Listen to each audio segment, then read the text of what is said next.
Well, hello and welcome to ILoveGay today. And we're in Los Angeles. We're diving into the world of music and so forth. And we're here with Alexander Millar. How are you? I'm well. Thank you for having me. Absolutely. I loved learning about some of what you're doing, but you also go by in the music world, Vattica, and you've got a kind of a whole background in music. But yeah, tell us a little bit about that. I mean, that's a whole long story. Vattica is used to be a band, and now I'm the only member left and a solo artist. The short version is me and my friends built a band up from the ground up and Yeah. like sold out clubs in Sunset Strip and got signed. And then the label sat on us, and we had to fight to get out of our contract. And Wow. during that long, like 2 year process. Everybody left for various reasons, and although we did walk with masters to our stuff and owing no money, Yeah. that killed all our buzz. So I started over again with new people, and we did like a little bit of touring, and then 2020 began, and so that those people left, and then it forced me to sort of stop for the first time since I started playing in bands, which is when it's longer than I haven't been, when I was 14, I think. So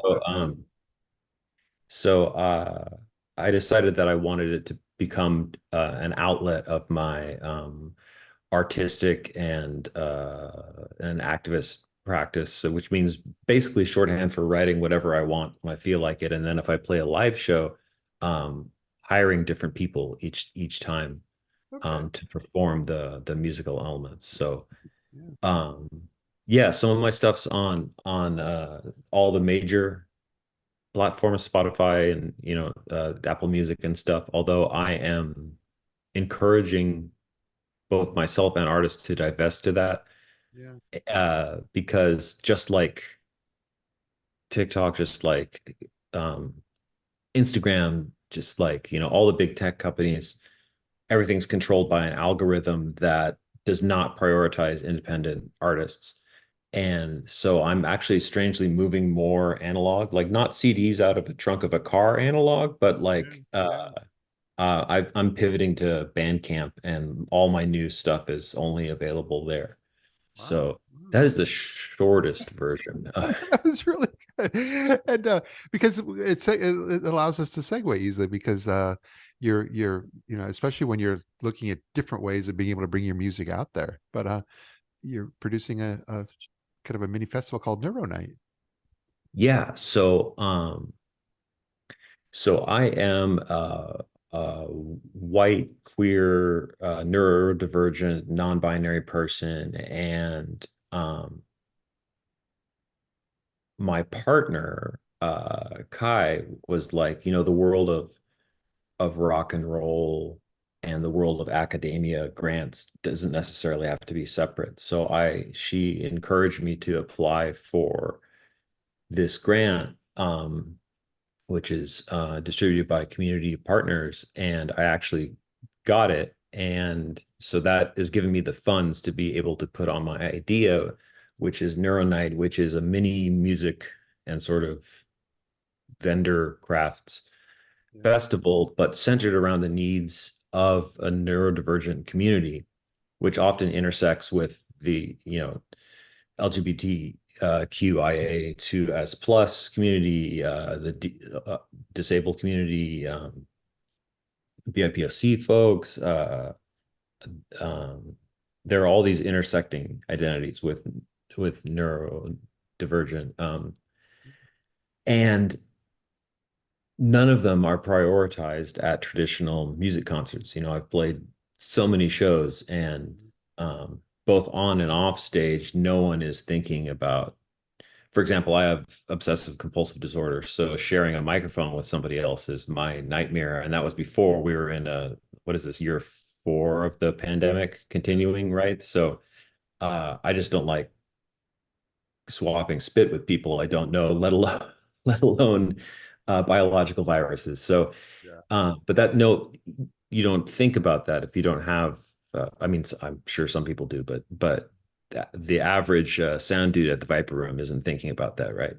So I was like, what if we create something that not only prioritizes but centers those communities front and center and build a space for them. So um, I've assembled a team of people, each one with their own specialty, that are working on uh, creating a completely neurodivergent friendly space. So if you it's not even traditional in the sense that you have to stand in front of the stage. Like if you want to, you can, or you can sit down, or there's a luxurious couch that you can be on, or if you're in a wheelchair, you can go here, but there's not just a designated wheelchair area, because then that makes you feel like luggage and you're put over here, right? And then there's an outside area, or if you're getting overstimulated, there's like a completely sensory free de-stim room where you can like calm down. We've got some amazing artists. Me, no, I'm playing because I'm part of the grant, but we've got Frankie Simone, who is a Afro Latinx like pop, sort of like club pop, which is really cool. Yeah. Uh, and we just confirmed Alicia, who is a like 90s rocker type vibe.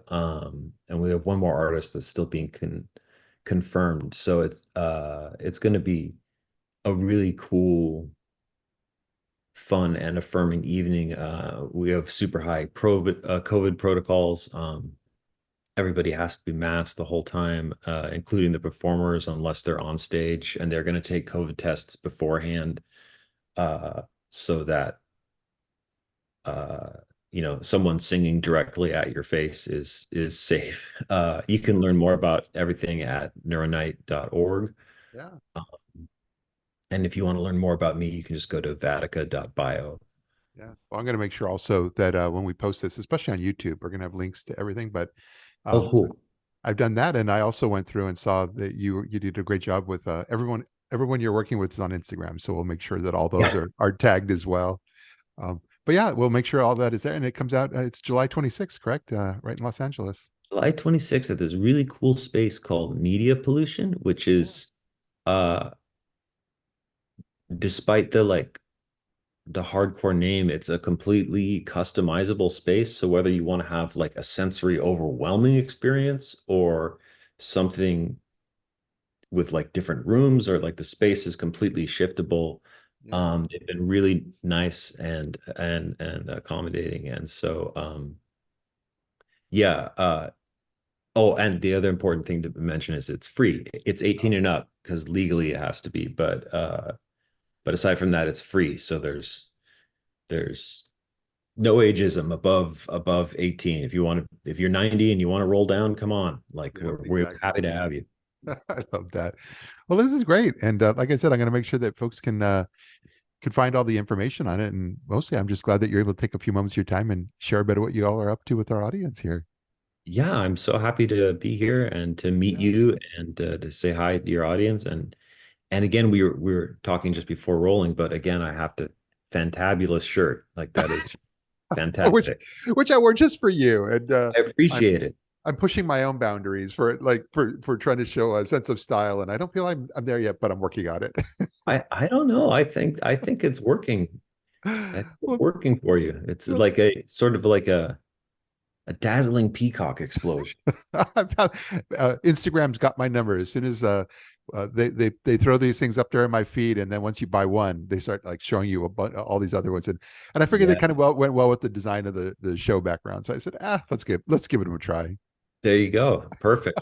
Well, thanks so much, and great meeting you, and look forward to seeing how this comes together. Absolutely. Thanks for having me. Take care now.